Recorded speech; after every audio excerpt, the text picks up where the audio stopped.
Muy bien, buenas tardes, bienvenidos a nuestra clase de Mecánica 1.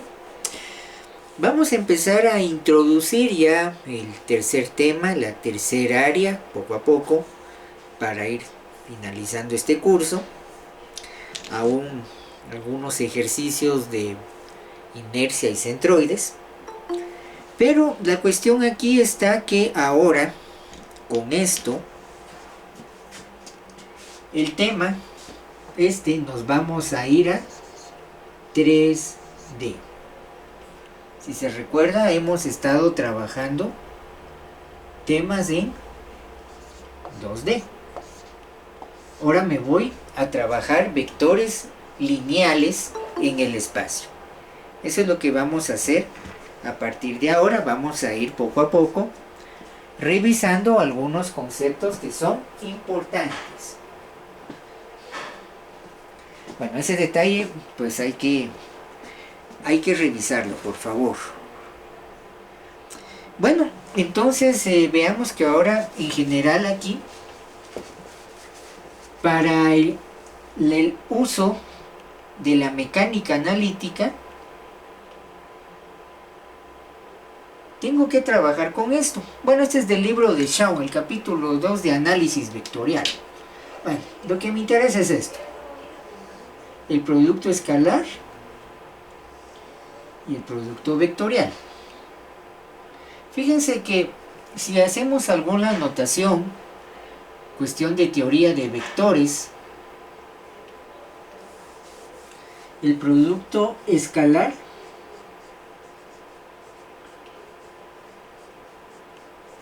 viene obviamente de escala, ahí van a ver por qué. También se conoce como producto punto. También se conoce como producto interno.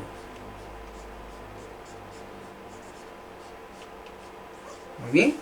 Producto escalar de escala se conoce también como producto punto o producto interno. También tengo por otro lado el producto vectorial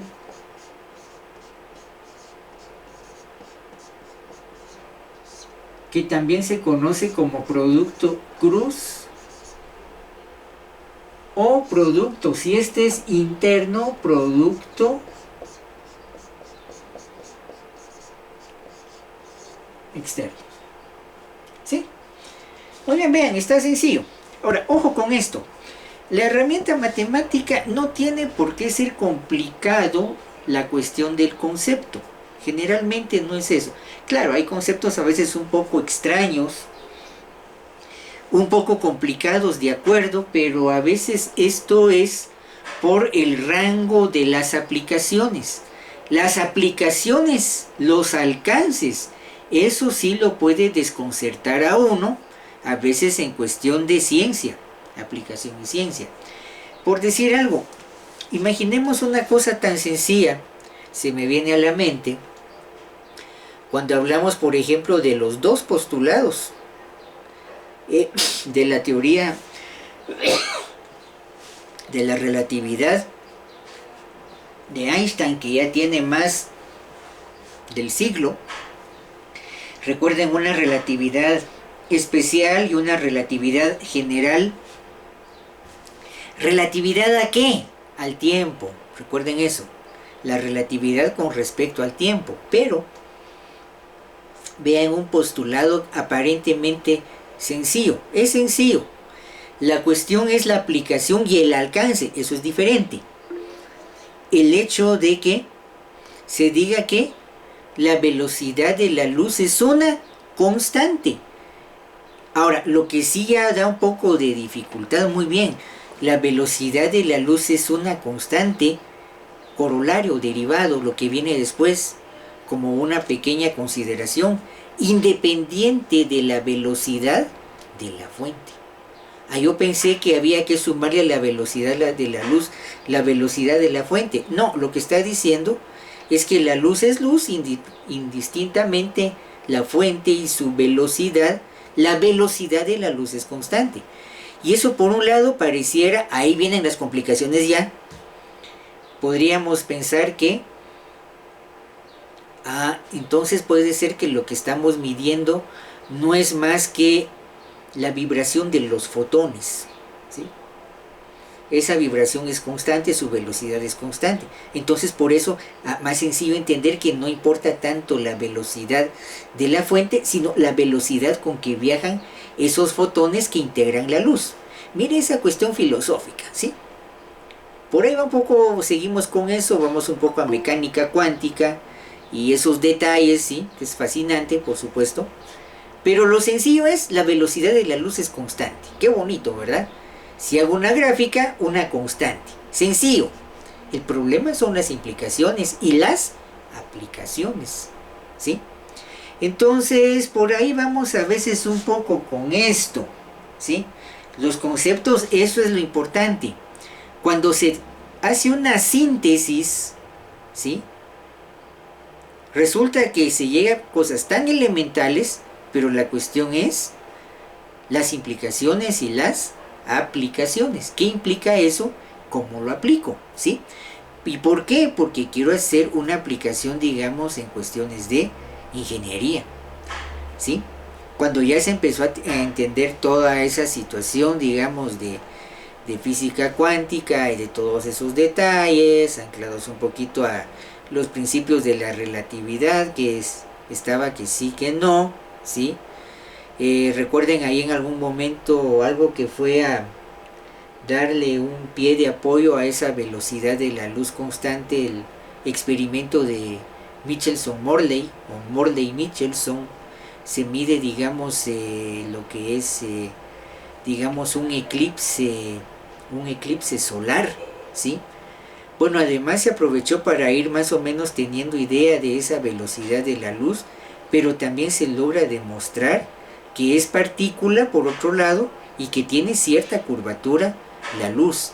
Y un poco por ahí el problema del éter y ahora, digamos, esos conceptos de la que es la materia oscura y algo más complicado, la energía oscura, ¿sí? Solo haciendo, digamos, una cuestión en función de ciencia. Bueno, sale por esto, producto escalar, producto vectorial. Para los dos casos, yo voy a partir de lo siguiente. Yo voy a partir que tengo un vector A, vector lineal, en el espacio, un vector A, y un vector B en el espacio, ¿sí? Y la referencia del ángulo entre los dos vectores, ¿sí? Vea qué sencillo es. Por ejemplo, con este marcador, vector A, como este marcador una línea cualquiera en el espacio, vector B una línea cualquiera en el espacio y los voy a unir, ¿sí? Entonces, ¿qué tengo que tomar en cuenta para estos dos productos que tengo acá? Para el producto escalar punto o interno, vectorial cruzo externo, ¿qué tengo que tomar en cuenta? El vector A, el vector B y el ángulo que forman ambos. ¿Qué estoy diciendo entre líneas? Muy bien, si este es, por ejemplo, el vector A, el que tengo en negro, este marcador, muy bien, aquí tengo su punto de inicio y su punto final. Recuerden, vector lineal, punto de inicio, punto final. Coordenadas de inicio, coordenadas finales, ¿sí? X, Y, Z de inicio, X, Y, Z final. Vector B, que tengo aquí, su punto de inicio, coordenadas de inicio, ¿sí? Su punto final, ¿sí? Coordenadas X, Y, Z finales. X, Y, Z inicial, X, Y, Z final. A como tengo este dibujo acá, esta ilustración, quiere decir que factor común, si lo quieren ver como álgebra vectorial, factor común entre el vector A y el vector B, el punto de inicio. Mi mano lo está tapando. Estos son los puntos de inicio. Es el mismo punto de inicio, para este caso, para el vector A y para el vector B. Muy bien. Muy bien, entonces como tengo vector A y vector B, punto de inicio de A y punto de inicio de B coinciden, pero los puntos finales son diferentes, tengo dos líneas cualquiera en el espacio y tengo un ángulo de abertura entre el vector A y el vector B. ¿Sí? ¿Vamos bien hasta ahí? Estamos haciendo un poco de filosofía de la ciencia. Si no, voy otra vez. Si eso está claro, por favor, las construcciones conceptuales que vamos a empezar a realizar con eso, pues va a quedar claro, ¿verdad? Muy bien. Vector A y vector B. Ambos vectores lineales, líneas rectas, ¿sí? Aunque ahí estoy dibujando un poco torcido. Vector A tiene punto de inicio, punto final. Vector B tiene punto de inicio, punto final. Coordenadas de inicio, X, Y, Z. Coordenadas finales, X, Y, Z. Estoy en 3D, ¿sí? Vector B, coordenadas de inicio, X, Y, Z. Coordenadas finales, X, Y, Z. Factor común entre ambos, el punto de inicio. El punto inicial del vector A y del vector B es el mismo, pero cambian los puntos finales. Por eso tengo dos líneas cualquiera en el espacio. Si coinciden los puntos de inicio de ambos vectores, puedo tener entonces un ángulo. ¿Sí? Van a ver entonces qué sencillo es cada una de estas definiciones. El producto interno, punto o escalar, no es más que A punto B. Por eso se llama producto punto, por el símbolo. Muy bien. ¿Cómo defino A punto B? Muy bien, voy a escribirlo. El vector A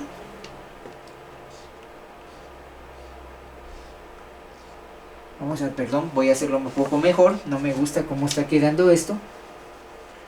Voy a decir el vector A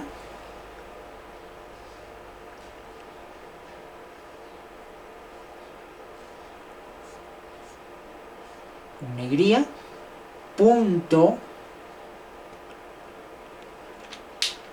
vector B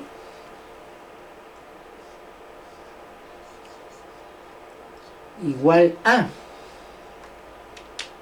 lo que es el módulo del vector A. Esto es módulo, lo voy a multiplicar por el módulo de B. Ojo, coseno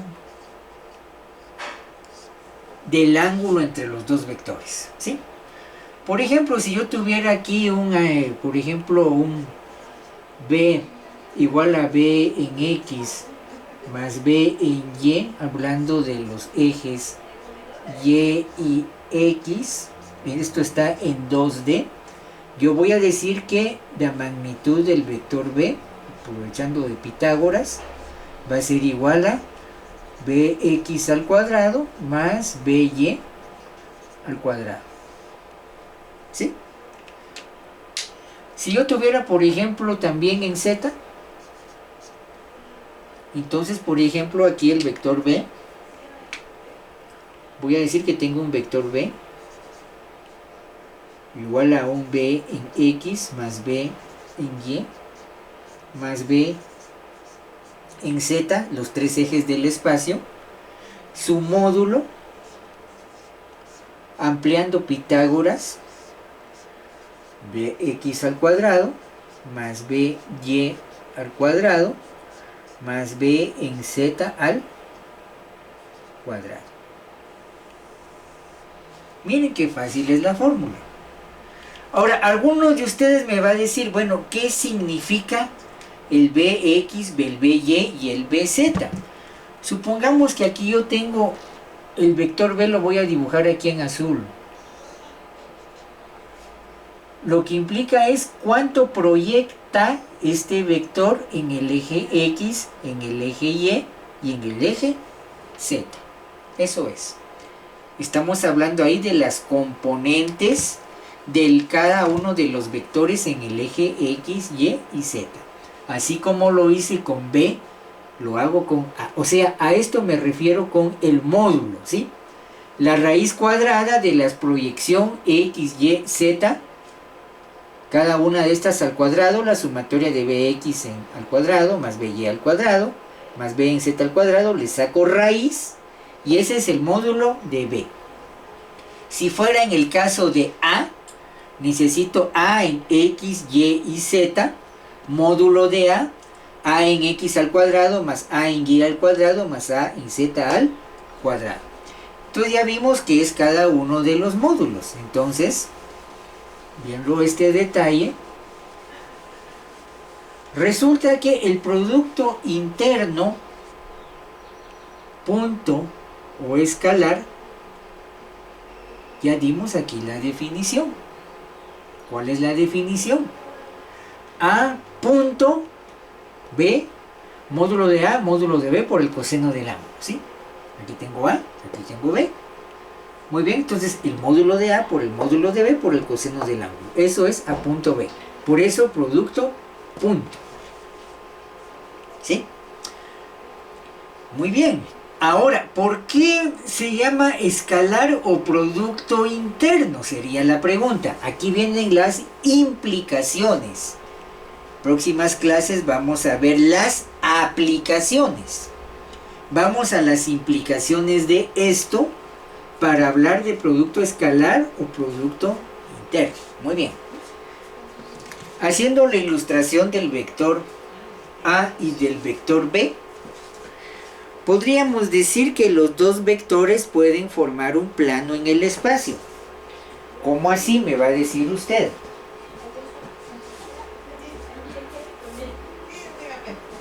Supongamos que esta hoja, protector de la computadora, ¿sí?, es un plano cualquiera en el espacio. Entonces puedo decir que, por ejemplo, aquí tengo el vector A y el vector B. La dirección de A y B me pueden definir este plano que me está tapando la cara en este momento, que es un plano cualquiera en el espacio. A y B son vectores cualquiera en el espacio que están definiendo un plano en el espacio. ¿De qué depende que tenga esta forma el plano, que esté en ángulo recto? ¿De qué depende un ángulo recto de este plano? De que ambos vectores están también en ángulo recto. Si estuviera así, sería un plano ya no como una figura rectangular cuadrada, sería un plano posiblemente romboidal, ¿sí? Viene para acá y su complemento, ¿sí? Entonces, el producto punto por el símbolo se llama producto interno porque lo que yo voy a medir es qué tanto proyecta este vector sobre este, ¿sí? ¿Qué tanta sombra le hace un vector sobre este? ¿Cómo así? Supongamos que ahora, muy bien, dijimos que aquí está el vector A y que este es el vector B, ¿sí? Digamos que voy a quitar ahorita el vector B, le voy a cambiar de posición. Voy a dejar aquí el vector A, su ilustración, lo estoy sintetizando como una línea, ¿sí? Recuerden la idealización de partículas, aquí estoy idealizando con una línea el vector, el marcador. Y ahora me voy a poner a jugar con el vector A, que es este marcador, en el pizarrón. Punto de inicio de vector A y vector B dijimos que es el mismo. Entonces, por ejemplo, yo empiezo a mover este vector, mire. Lo que yo trato de ver es que en función, por ejemplo, de la abertura, si alcanza usted a ver, vea qué tanta sombra. Ve, aquí tengo una fuente de luz que es la cañonera. La fuente de luz de la cañonera está impactando en el pizarrón y paralelo a ese plano está el vector A, al plano del pizarrón. Pero ahora tengo otro vector que es B. Vea que en función del ángulo, así estoy proyectando una sombra sobre A. este vector B, mire, empieza a hacer sombra sobre A.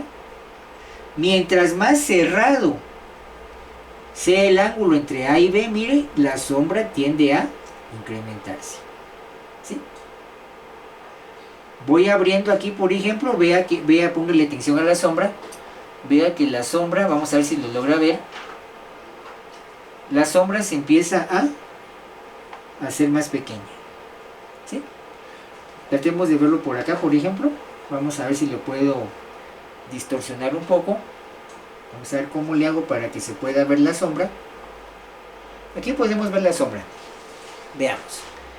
Conforme voy moviendo el marcador, vea que la sombra, esto que tengo acá, la sombra del marcador, o es más grande sobre A, o es más pequeña sobre A. Mire. Mientras más ortogonal tiende a ser el ángulo, más pequeñita, vea, es la sombra. Voy a rotarlo. Mire, se está incrementando la sombra conforme voy cerrando el ángulo entre A y B. ¿Sí? Entonces, coseno del ángulo. Si tiene usted su calculadora a mano, si se recuerda de su clase de matemáticas, pensemos A y B. Si son paralelos, si el ángulo entre A y B es un ángulo cero, ¿cuál es el valor del coseno de 0 grados? Si lo pueden calcular.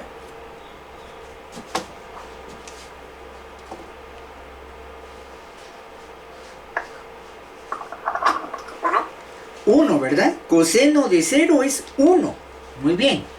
Interpretación. 1 significa 1. Dirá, es que 1 es 1. Sí, está bien. 1 significa la unidad. Quiere decir que aquí está el vector A y aquí está el vector B. Si el ángulo entre estos dos es 0, quiere decir que un vector sobre otro está proyectando su unidad, la totalidad.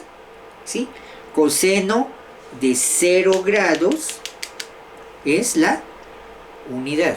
Entonces quiere decir que, por ejemplo, si yo tengo 0 grados, digamos que aquí voy a pasar este vector B, lo voy a pasar por acá. Si el ángulo entre A y B, que ahora es el marcador, es 0, quiere decir que la totalidad del marcador está haciendo sombra sobre el vector A. Eso es lo que me indica un coseno 0. ¿Sí? Muy bien, ¿qué pasaría si el ángulo es recto? 90 grados. Entre A y B hay un ángulo recto de 90 grados. ¿Cuánto será coseno de 90?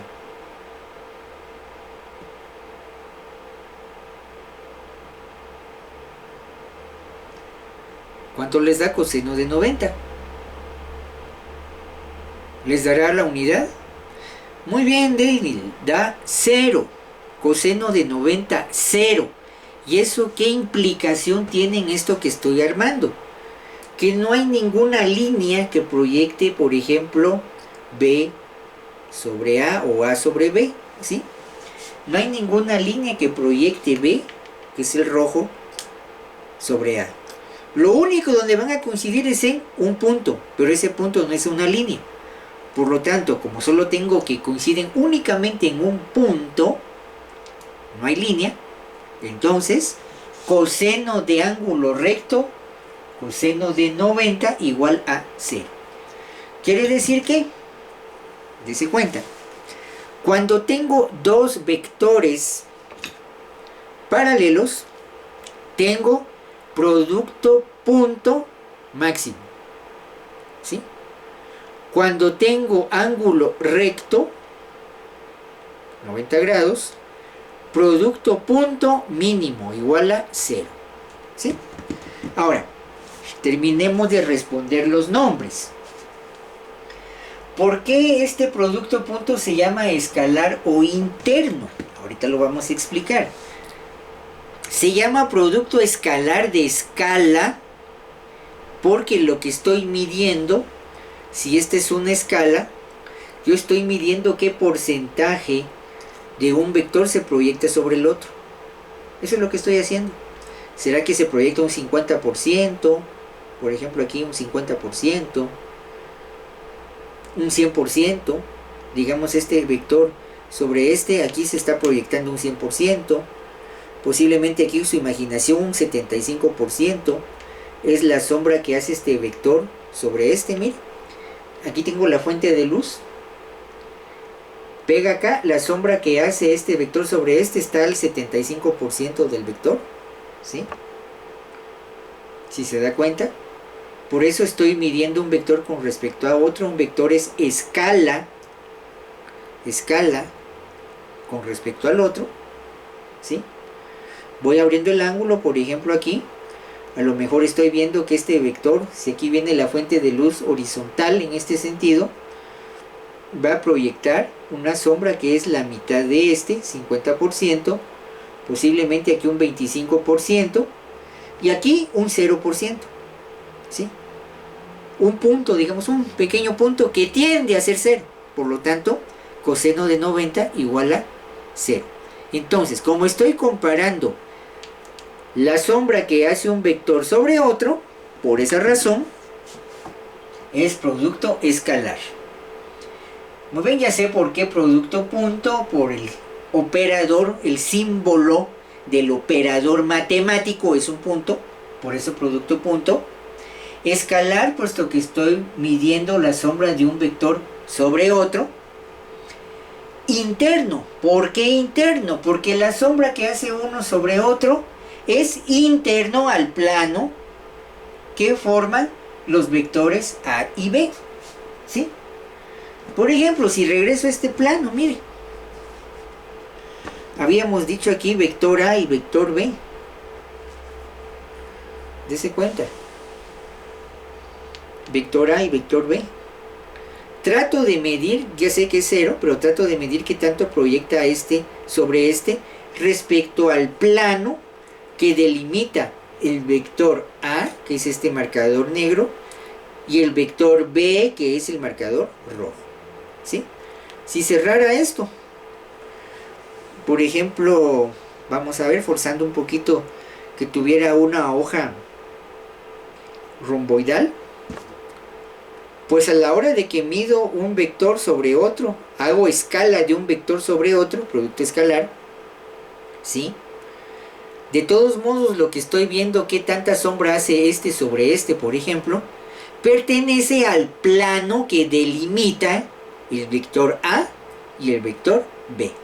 Por eso es producto interno. ¿Interno a qué? La pregunta. El producto punto escalar o interno. ¿Interno a qué?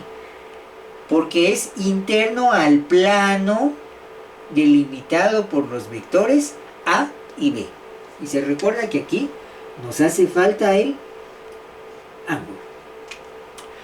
Muy bien, vamos bien hasta ahí. ¿Alguna pregunta con esto? ¿Está claro el producto punto, escalar o interno y sus nombres?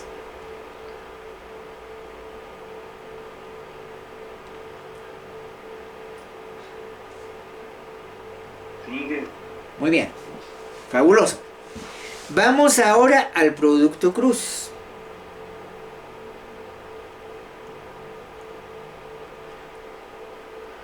Producto vectorial o externo o producto cruz. Aquí tiene usted la definición. Muy bien, lo vamos a escribir. Dice que es el vector A cruz, operador matemático, por eso producto cruz, por el operador matemático, vector B.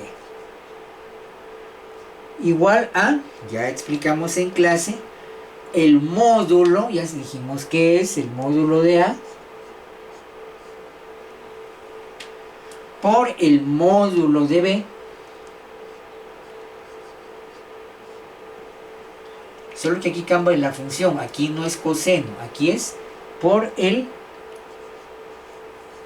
seno del ángulo. Bueno, ojo, estas fotografías las subí hoy al mediodía, usted lo puede ver ahí, usted lo puede bajar de Classroom, todo eso ya está ahí. Pues bien, aquí tenemos la definición, mire. Si este es coseno, el producto punto es coseno, ¿se recuerda? El producto cruz o externo es seno, función seno. Una pregunta ahí de cómo se llama, de cultura y conocimiento de matemática. Vea que tengo la función seno, función coseno, función tangente, función cotangente, función secante y función cosecante. Pregunta, ¿qué significa en ese contexto el prefijo co? Fíjate, tengo seno y prefijo ante el puesto coseno. Tengo tangente, prefijo cotangente. Tengo secante y el prefijo cosecante. ¿Qué significa o qué uso o qué acepción de la palabra, qué interpretación le doy a ese prefijo co? ¿Se recuerda? Tal vez contrario. No es tanto contrario. Puede ir por ahí, pero no es tanto contrario. Ese co es algo así como complemento o función acompañante. ¿Sí? Al seno le acompaña el coseno, lo complementa. Recuerde la identidad trigonométrica fundamental. Seno cuadrado del ángulo más coseno cuadrado del ángulo igual a la unidad. Y esa identidad trigonométrica, recuerde que la despejamos o la dedujimos en base a una aplicación de componentes sobre el teorema de Pitágoras. Entonces, el seno necesita de la compañía del coseno para completar esa identidad trigonométrica fundamental. Función acompañante podría ser mejor. Tal vez no es tanto contrario, podría ser hasta cierto punto, pero en cuestión de matemática una función se apoya en la otra. Por ahí va la cuestión. Entonces vea, el producto vectorial usa la función seno. Vectorial, cruz externo, la función seno. Y el escalar punto o interno usa la cofunción que sería el coseno.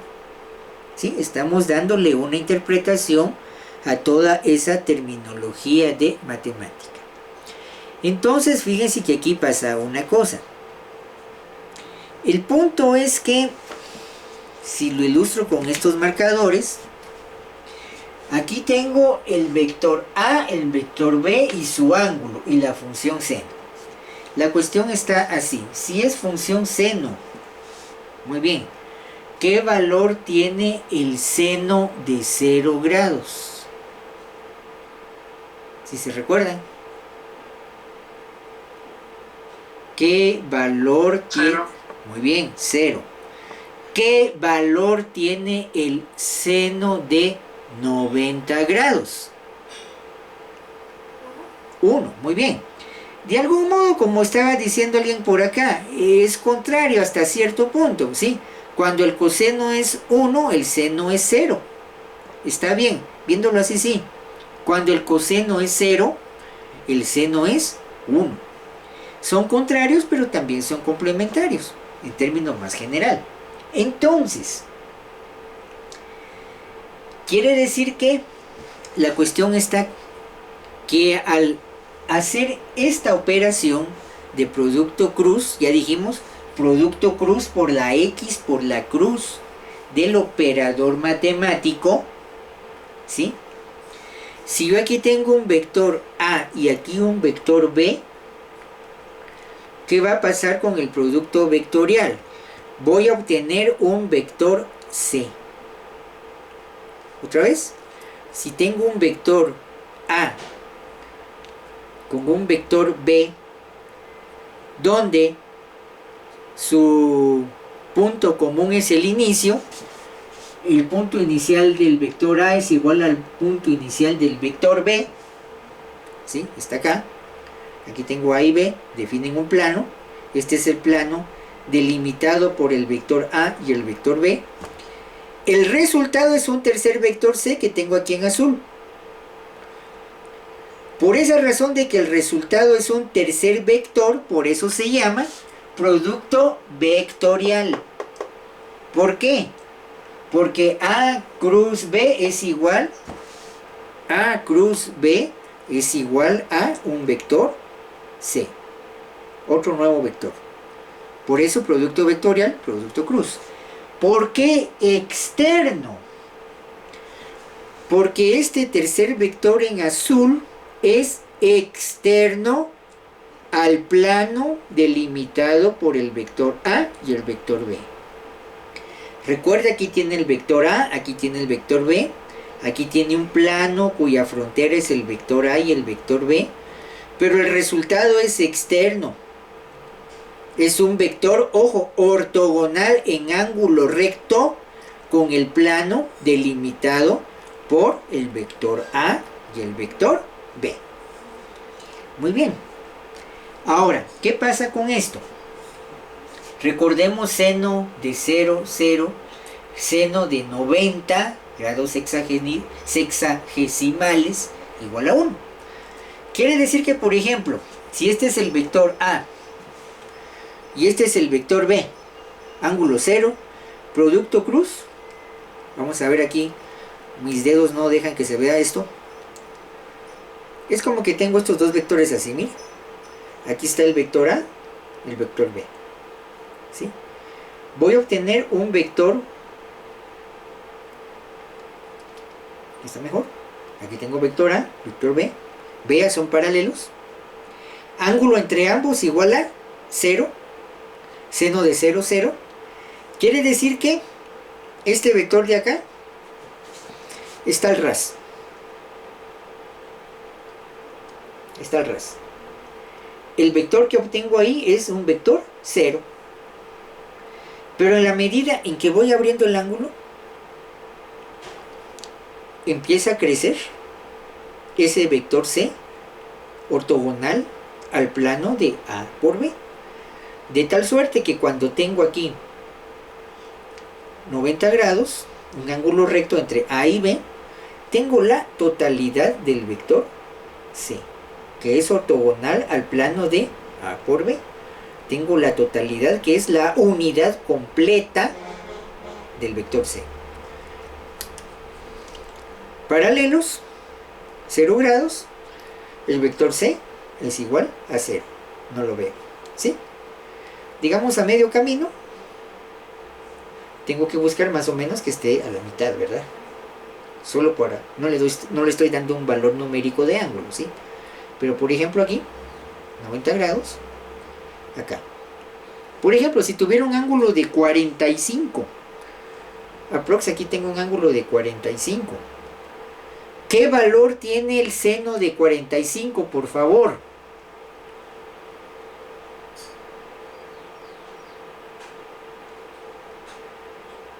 ¿Cómo está esa matemática? Seno de 40. 0. 2 raíz de 2 parte 2, perdón. Muy bien, está bien, que es 0.7, digamos. Quiere decir que si tengo 45 grados entre A y B, de este vector de su unidad voy a tener un 70% de la unidad posible como medida de ese vector C ortogonal al plano de A, B. El otro 30% está entre los dedos de mi mano. Solo tengo aquí aprox el 70%, que está en función de la abertura del ángulo entre A y B. Muy bien, no sé si se entiende eso. Traté de hacerlo lo más gráfico posible, porque sobre eso vamos a empezar a montar nuestra matemática. Pero lo que me interesa en la clase de hoy es dejar claro los nombres y explicar el concepto de lo que vamos a empezar a trabajar. No sé, ¿está bien así? ¿Alguna pregunta?